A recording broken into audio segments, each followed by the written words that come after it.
मेरे प्रिय देशवासियों, इंसान को इंसान बनाने के लिए, सिर्फ इंसानों को इंसान बनाने के लिए बुद्ध ने राजपाट भी छोड़ा, पत्नी भी छोड़ दिया और बच्चा, वरना कौन बेवकूफ़ इस दुनिया में इतना बड़ा त्याग कर पाता है। आप और हम सब लोग प्यार मोहब्बत के लिए ही लड़ते झगड़ते हैं। इस देश के वो इंजीनियर, डॉक्टर, प्रोफेसर, वकील, किसी भी समाज और धर्म के क्यों ना हो, वो सिर्फ इतना ही देखते हैं कि एक सुंदर लड़की मिल जाए और उसके साथ में मैं हंसी खुशी से ज़िंदगी जीऊँ। सोचिए बुद्ध की लाइफ, इतना बड़ा त्याग कर दिया इंसान को इंसान बनाने के लिए। लेकिन इस देश के जो साधु संत हैं वो क्या करते हैं? अच्छे खासे इंसानों को जानवर बना करके रखने के लिए, उनको गुलाम, मानसिक तौर पर गुलाम बना करके रखने के लिए अपने प्रवचन देते हैं। मोहन भागवत एक इशारा कर देता है, इस देश का शासन प्रशासन सारा का सारा अच्छे खासे इंसानों को बोलते हिंदू बनो।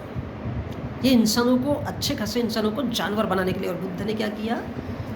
परिवार छोड़ दिया, राजपाट छोड़ दिया और बताया कि बोले ईश्वर कहीं नहीं है।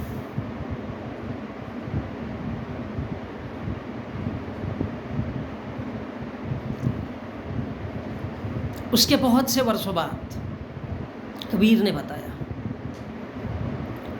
लेकिन कबीर को लोग क्यों नहीं मानते? क्योंकि कबीर दलित थे, लेकिन बुद्ध दलित नहीं था। बुद्ध दलित नहीं था, बुद्ध राजा था, इसलिए वो एक प्रकार से क्षत्रिय हुआ।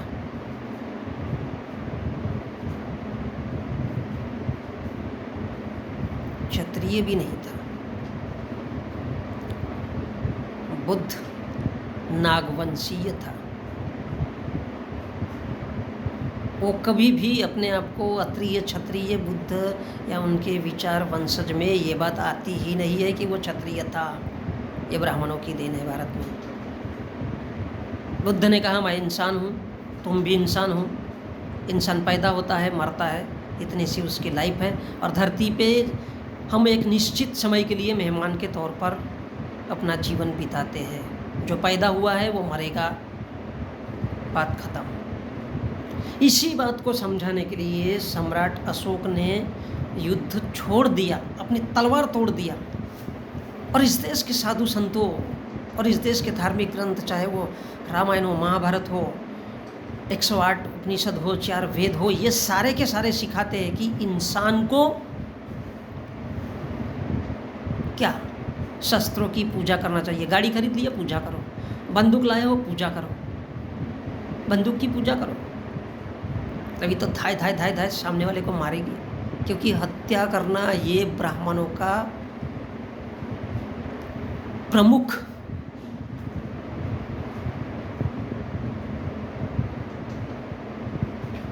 विचार है।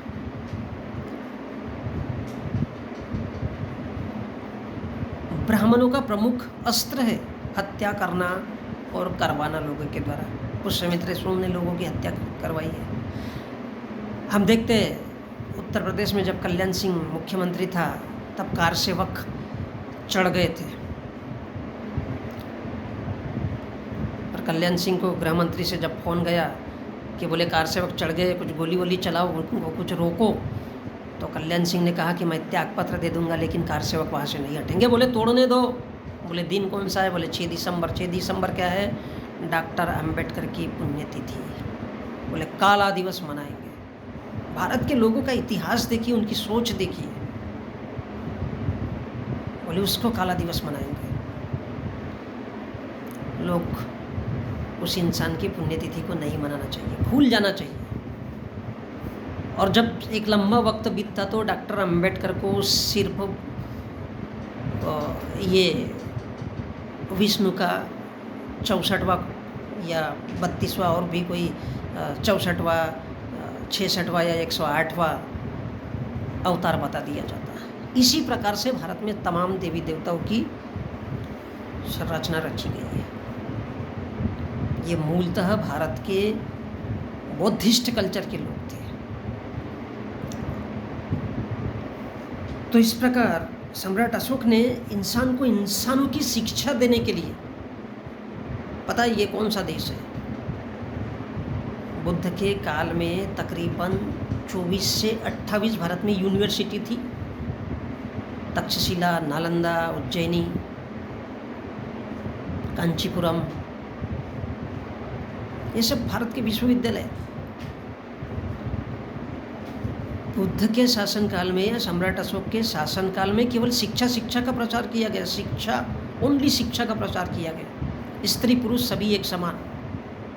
तब उस जमाने में स्वयंवर की प्रथा चालू थी महिलाओं में। और जैसे ही ब्राह्मणों का राज आता है, जैसे ही ब्राह्मणों का राज आता है तो वो शिक्षा को गायब कर दिया जाता है। उनके ग्रंथ रात दिन जला दिए जाते हैं और उनको SC ST OBC यानी ये संवैधानिक भारत के बाद, ये जो डॉक्टर अंबेडकर के द्वारा दी गई हुई शब्दावली है, उसके पहले ये क्या थे? सब के सब SC ST OBC शूद्र। तब तो भारत में मुसलमान नहीं थे, सब शूद्र थे। ग्रंथों के आधार पर इस देश का वाचन पठन होता था और उसी के आधार पर लोग खाते पीते और रहते थे। अब बोले ग्रंथ का अध्ययन करने वाला इंसान है, कीर्तन करने वाला इंसान है, बहुत बड़ा इंसान है। बाप रे, क्या बात है, वो उतना बड़ा माना जाता था। तो ये क्यों था? ब्राह्मणों ने इस देश को क्या दिया? लोगों को हिंसक बनाया। उनके ग्रंथों में पूरी तरह से देखो, उसने राक्षसों को मारा, उसने उसका वध किया। वध अर्थात हत्या। कहीं पर भी सीधी सीधी बात, इंसान को इंसान बनाने की बात कहीं लिखी नहीं गई है। किसी भी ग्रंथ में देखो, लंबी लंबी कहानियाँ, गोल गोल, एक जगह से शुरू होगी, दूसरी जगह घूमेगी, दूसरी जगह से घूमेगी, तीसरा, और बाद में सवाल इस बात का खड़ा करेंगे कि राम की सीता कौन है अंत में। ये ब्राह्मण का दिमाग है। गोल गोल घुमाओ, लोगों को पागल बनाओ, लोग पागल बनते रहे। और इसीलिए उन्होंने इस देश के SC ST और आज के जो माइनॉरिटीज है वो मूलतः भारतीय है, भारत के बौद्ध वंशावली के ही लोग हैं। मुसलमान आए, मुसलमान बन गए, क्योंकि ब्राह्मणों से उनकी जमती नहीं थी, ज़्यादा अत्याचार था। ब्राह्मणों ने उनको गले लगाया और ब्राह्मणों पर अत्याचार किए, उनके मंदिरों को तोड़ दिया मुसलमानों ने। मजाक नहीं है भारत का इतिहास। और इसी श्रृंखला में फूले ने अपना घर छोड़ दिया, अपनी पत्नी को पढ़ाया और सावित्रीबाई फूले ने एक माहर जाति के लड़के की सेवा करते करते अपने प्राण त्याग दिए, क्योंकि उसको प्लेग की बीमारी थी और सावित्रीबाई फूले को भी प्लेग की बीमारी हो गई। तब उन्हें भारत के इतिहास में शामिल किया जाता है। लेकिन ब्राह्मण उसको हमेशा ही दबा देता है, वो उसको हिंदू बना देता है, कभी सनातनी बना देता है। और डॉक्टर अंबेडकर ने बोले पैदा होना मेरे बस में नहीं था, लेकिन मैं जब मरूंगा